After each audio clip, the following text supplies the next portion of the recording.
NEET physics most expected MCQ সিরিজে dual nature and radiation অর্থাৎ quantum তত্ত্বেরই একটা অংশ।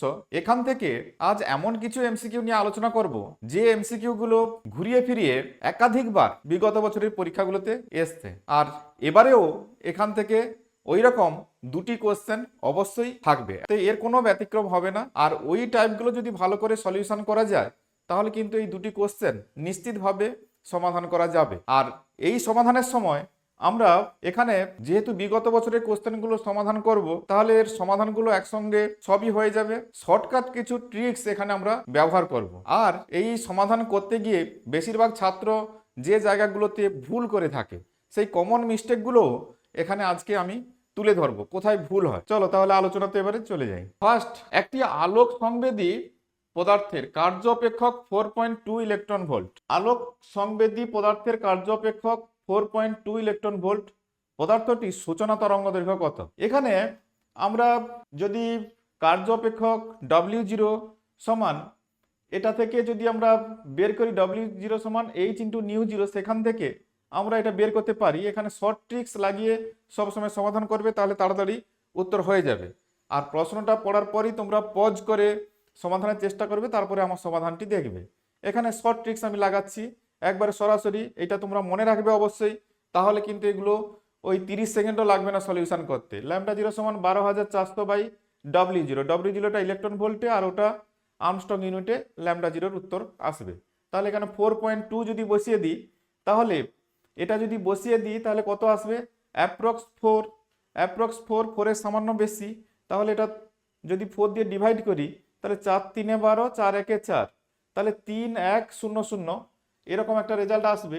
3100, কিন্তু 3100 রেজাল্ট থাকলেও এটা হবে না, কারণ ওখানে 4.2 রয়েছে। তাহলে তার থেকে কম যে অ্যান্সারটি আছে সেটাই হবে। এখানে এলিমিনেশন মেথড লাগিয়ে দেবে, ওটা এক্সাক্ট ভ্যালু বের না করলেও সহজেই উত্তর বের করবে। এখানে বির অপশানটি সঠিক হবে। নেক্সট, আপাতিত বিকিরণের শক্তি 20% বৃদ্ধি করলে নির্গত ফটো ইলেকট্রনের গতিশক্তি 0.5 ইলেকট্রন ভোল্ট থেকে বেড়ে 0.8 ইলেকট্রন ভোল্ট হয়। ধাতুটির কার্য অপেক্ষক কত? তাহলে পজ করে সমাধানের চেষ্টা করো। আর আমি এখন এবারে বলি, এই যে দেখতে পাচ্ছ প্রবলেমটা, এটা সমাধানের জন্য আইনস্টাইনের সমীকরণ লাগবে। আইনস্টাইনের সমীকরণ এটা আমরা সকলেই জানি, একদম সহজ সরল সমীকরণ। আর ওটাতেই ভ্যালুগুলো বসিয়ে দিয়ে এলিমিনেট করলেই একবার সিম্পল অ্যালজেব্রা লাগিয়ে দিলে হয়ে যাবে, এর মধ্যে কোনো জটিলতা নেই। তাহলে এটাতে তুমি মান বসিয়ে দেবে। তাহলে 0.5 ইলেকট্রন ভোল্ট গতিশক্তি ছিল, এখানে দুটো equation, 0.5 equal to H** minus W0 একটা ইকুয়েশন আসবে। আরেকটা আছে কত? 0.8 ইলেকট্রন ভোল্ট, এটা সমান ওটা 20% বাড়ানো হয়েছে, তাহলে 1.2 H** মাইনাস W0। এই দুটো সমীকরণকে সমাধান করলেই আমরা সহজেই W0 মান ক্যালকুলেট করতে পারবো। এবং সেটা ক্যালকুলেশন তোমরা যদি করে দেখো তাহলে এটা 1 ইলেকট্রন ভোল্ট, W0 এর ভ্যালু 1 ইলেকট্রন ভোল্ট আসবে। এটা আমার সলিউশন করে দেওয়ার মতো কিছু নেই, এখানে মাইনাস করবে। তাহলে এখানে 0.2 H** ইকুয়াল টু 0.3, তাহলে H** সমান বেরোবে। সেই H** এর ভ্যালুটা এখানে উপরে সমীকরণে বসিয়ে দিলে এবারে W0 মানটা চলে আসবে, সেটা হচ্ছে ওই 1 ইলেকট্রন ভোল্ট অ্যান্সার আসছে। এগুলো মুখে মুখেই ক্যালকুলেট করতে পারবে। নেক্সট, কে গতিশক্তিতে চলমান একটি ইলেকট্রনের দ্বিবগলী তরঙ্গ দৈর্ঘ্য ল্যামডা। গতিশক্তি যদি K/4 হলে তরঙ্গ দৈর্ঘ্য কত হবে? কে গতিশক্তিতে চলমান একটি ইলেকট্রনের দ্বিবগলী তরঙ্গ দৈর্ঘ্য ল্যামডা, গতিশক্তি K/4 হলে তরঙ্গ দৈর্ঘ্য কত হবে? এটা আমরা দ্বিবগলী তত্ত্ব থেকে যে সমীকরণটা পাই, ল্যামডা সমান h/√2m E বা EK, ওখানে EKটা হচ্ছে গতিশক্তি, এমটা হচ্ছে কণাটির ভর। এখানে ইলেকট্রনের ভর m দেওয়া আছে, এখানে ইলেকট্রনের ভর নির্দিষ্ট, এখানে গতিশক্তির পরিবর্তন দিয়ে প্রবলেমটি দেওয়া রয়েছে। তাহলে ল্যামডা সমানুপাতিক 1/EK। তাহলে এখানে গতিশক্তি প্রথমে যা ছিল গতিশক্তি পরে হয়েছে K/4, তাহলে এটা ব্যস্ত সম্পর্ক, গতিশক্তি কমে গেছে, তার মানে তরঙ্গ দৈর্ঘ্য বেড়ে যাবে। এবং সেটা রুটের বাইরে যখন যাবে ওটা 2 হবে, তাহলে গতিশক্তি বাড়বে এবং 2 টাইমস গতিশক্তি এখানে 4 টাইমস কমছে, তাহলে তরঙ্গ দৈর্ঘ্য বাড়বে এবং সেটা 2 টাইমস বাড়বে। এই ইকুয়েশন থেকে আমরা বলতে পারি। আর না হলে তোমরা λ1/λ2 এইভাবে সলিউশন স্টেপ বাই স্টেপ করতে পারো, আর না হলে এখানে দেখেই বলা যায় এটা বাড়বে এবং 2 টাইমস বাড়বে। একদম ইজি সলিউশন, মুখে মুখে এগুলো করা যায়। নেক্সট, একটি আলোক তড়িৎ তলকে পর্যায়ক্রমে ল্যামডা এবং λ/2 তরঙ্গ দৈর্ঘ্যের আলো দিয়ে আলোকিত করা হলো। দ্বিতীয় ক্ষেত্রে ইলেকট্রনের সর্বোচ্চ গতিশক্তি প্রথম ক্ষেত্রে 3 গুণ হলে তলটির কার্য অপেক্ষক কত? তাহলে এখানেও কার্য অপেক্ষকের মান বের করতে হবে। এখানে তরঙ্গ দৈর্ঘ্য দেওয়া রয়েছে, তাহলে এখানে অবশ্যই আইনস্টাইনের সমীকরণ লাগাতে হবে। আইনস্টাইনের সমীকরণ আমরা জানি, ইকে সমান H new minus W zero, আবার নিউ সমান c/λ দিয়ে এইভাবে সমীকরণটা যদি লিখি, এই সমীকরণে এই মানগুলো বসিয়ে দিলে হয়ে যাবে। তাহলে প্রথমে কি হয়েছে, ল্যামডা তরঙ্গ দৈর্ঘ্যের এবং পরে λ/2 তরঙ্গ দৈর্ঘ্যে আলো দিয়ে আলোকিত করা হয়েছে। দ্বিতীয় ক্ষেত্রে ইলেকট্রনের সর্বোচ্চ গতিশক্তি প্রথম ক্ষেত্রে 3 গুণ।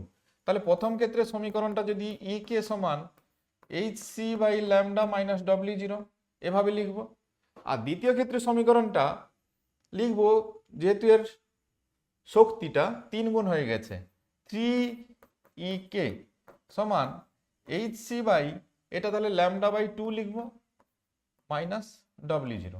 তাহলে এটা 1 নম্বর, এটা 2 নম্বর। এই দুটো সমীকরণকে সমাধান করলেই আমরা ডব্লিউ জিরোর মানটা পেয়ে যাব। একদম সিম্পল ক্যালকুলেশন, এখানে অ্যালজেব্রা লাগানো হয়েছে, এখানে কোনো আর ফিজিক্সের কিছু ব্যাপার নেই, সমাধান করতে হবে তোমাকে। এটা সমাধান করলে যেটা আসবে সেটা হচ্ছে hc/2λ, ডব্লিউ জিরোর ভ্যালুটা যেটা আসবে hc/2λ, একদম সহজ সরল। নেক্সট, সূচনা কম্পাঙ্কের 1.5 গুণ কম্পাঙ্কের আলো একটি পদার্থের উপর আপতিত হচ্ছে। কম্পাঙ্ক অর্ধেক এবং তীব্রতা দ্বিগুণ করলে আলোক তড়িৎ প্রবাহ মাত্রা কি হবে? এই যে কোশ্চেনটা দেখতে পাচ্ছ, এখানে অনেক তথ্য দেওয়া রয়েছে। এটা হচ্ছে বোকা বানানোর জন্য, তোমাদের একদম বোকা বানিয়ে যাবে। তোমরা অনেক কিছুই সমাধানের চেষ্টা করবে, আসলে এখানে কিছুই করতে হবে না। এটা সম্পূর্ণ ধারণা ভিত্তিক প্রশ্ন। আবারও প্রশ্নটা পড়বে, সূচনা কম্পাঙ্কের 1.5 গুণ কম্পাঙ্কের আলো একটি ধাতব পদার্থের উপর আপতিত হচ্ছে। কম্পাঙ্ক অর্ধেক করে দেওয়া হলো, তাহলে সূচনা কম্পাঙ্কের তাহলে 1.5 ইন্টু নিউ জিরো, এটা কম্পাঙ্ক এখন পড়ছে, তার অর্ধেক করে দেওয়া, অর্ধেক মানে এটা হচ্ছে 0.75 নিউ জিরো। তাহলে এটা সূচনা কম্পাঙ্কের থেকে কম আলো, তাহলে সূচনা কম্পাঙ্কের থেকে কম আলো কোনো ধাতব পৃষ্ঠে পড়লে সেখান থেকে আলোক তড়িৎ নিঃসরণ একদম হবে না। তাহলে আলোক তড়িৎ নিঃসরণ না হলে আলোক তড়িৎ প্রবাহ আসবে না। তাহলে এখানে কি হবে, আলোক তড়িৎ প্রবাহ কত হবে? 0 হবে। এটা একবার ধারণা ভিত্তিক প্রশ্ন, কোনো ক্যালকুলেশন না। নেক্সট, একটি ইলেকট্রনকে 10,000 ভোল্ট বিভব প্রভেদে ত্বরান্বিত করা হলো, এর ডি বগলি তরঙ্গ দৈর্ঘ্য কত? তাহলে তোমরা তো ক্যালকুলেশন করতে বসে যাবে। এই বড় একটা ক্যালকুলেশন আছে, ল্যামডা সমান h/p, পি সমান এমভি টেমভি করে তার মান টান বসিয়ে অনেক কিছু করবে। তো এত কিছু করে যখন বের করবে, ঘামটাম ঝরিয়ে ফেলবে, তো ততক্ষণে যারা এই ট্রিক্সটা লাগাবে, এটা কমন একবারে সূত্র, যারা একটু প্র্যাকটিস করেছে জানে, মোস্ট ইম্পর্টেন্ট ফর্মুলা এর জন্য লিখে রেখেছি। এটা খুব গুরুত্ব সহকারে দেখবে, অন্যান্য কম্পিটিটিভ পরীক্ষাতেও প্রায়ই এখান থেকে কোশ্চেন থাকে। তাহলে ল্যামডা ইকুয়াল টু 12.27/√v, এখানে ভিটা হচ্ছে ভোল্টে।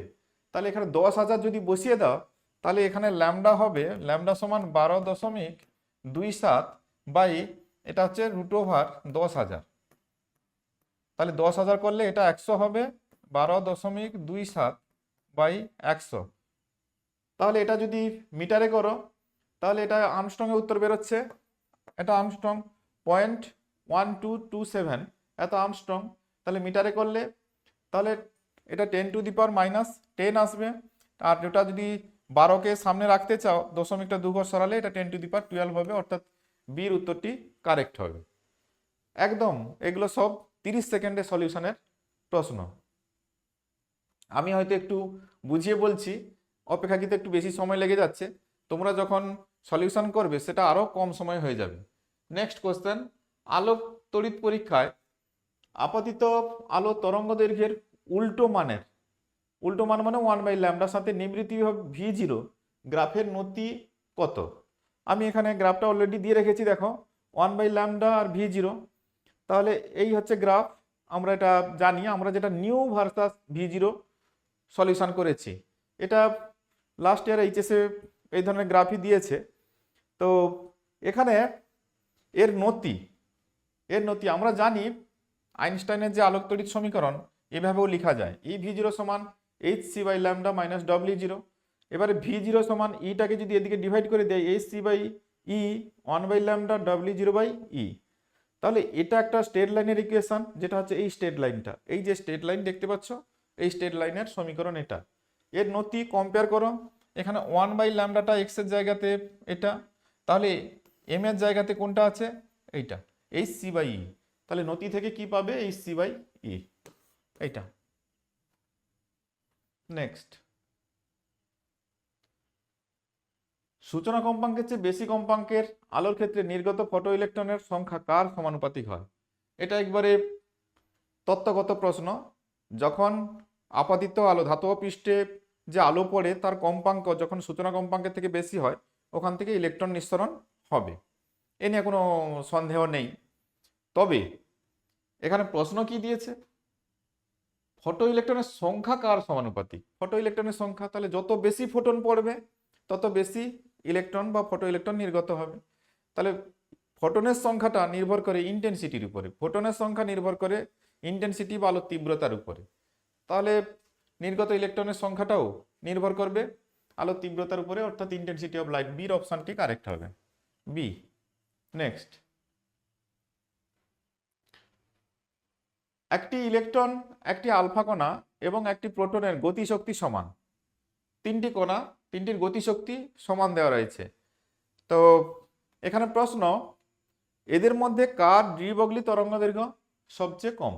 ডি বগলি তরঙ্গ দৈর্ঘ্য, তাহলে ডি বগলি তরঙ্গ দৈর্ঘ্যের রাশিমালা আমরা জানি, ল্যামডা সমান h/√2m/e। এখানে ইটা হচ্ছে ভর আর ইটা হচ্ছে গতিশক্তি।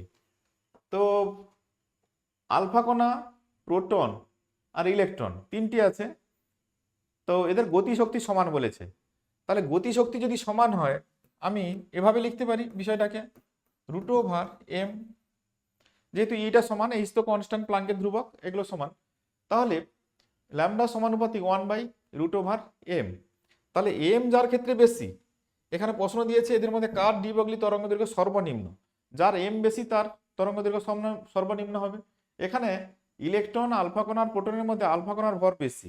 আলফা কণা এম আলফা, এটা গেটার, এম পি তারপরে এম ই, তাহলে আলফা কণার ভর বেশি, তাহলে এর তরঙ্গ দৈর্ঘ্যটা হচ্ছে সব থেকে মিনিমাম, ল্যামডা আলফা সব থেকে মিনিমাম।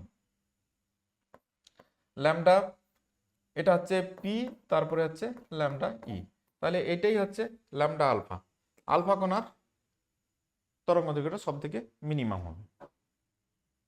নেক্সট, ডেভিসন, জার্মার আর গারমার পরীক্ষায় সর্বোচ্চ তীব্রতা কোন শর্তে দেখা যায়? এটা এক্সপেরিমেন্টাল ফ্যাক্ট, ওই পরীক্ষায় যা দেখা গেছিল সেটাই মনে রাখতে হবে। এক্সপেরিমেন্টাল ওটা যারা পড়েছে তারাই কেবল এর উত্তর সঠিক দিতে পারে। তো এটা মনে রাখতে হয় যে সর্বোচ্চ তীব্রতা পাওয়া গেছিল 54 ভোল্ট এবং 50 ডিগ্রি, 54 ভোল্ট এবং 50 ডিগ্রি ডিফ্রাকশন অ্যাঙ্গেলের ক্ষেত্রে, এটাই সঠিক উত্তর। তাহলে আমরা এই যে 10টি এমসিকিউ এখানে দেখলাম, প্রত্যেকটি এমসিকিউ দেখো এখানে নিটের সাল উল্লেখ রয়েছে, আগে ছিল এআইপিএমটি, তো এআইপিএমটিতে বহুবার বা নিটে এক বা একাধিকবার এগুলো পড়েছে। আর এই এমসিকিউগুলো সলিউশন যদি করতে পারো সহজেই খুব কম সময়ের মধ্যে, তাহলে এই ধরনের এমসিকিউ এবারে পরীক্ষাতে আসবে, সেগুলো সহজে তোমরা সমাধান করতে পারবে। আমি নেক্সট আলোচনাতে এরকমই আরেকটি চ্যাপ্টারের বেশ গুরুত্বপূর্ণ এমসিকিউ, যেগুলো বারবার পরীক্ষায় এসছে, সেরকম কিছু এমসিকিউ নিয়ে আলোচনা করব। অবশ্যই আলোচনাগুলো মিস করবে না।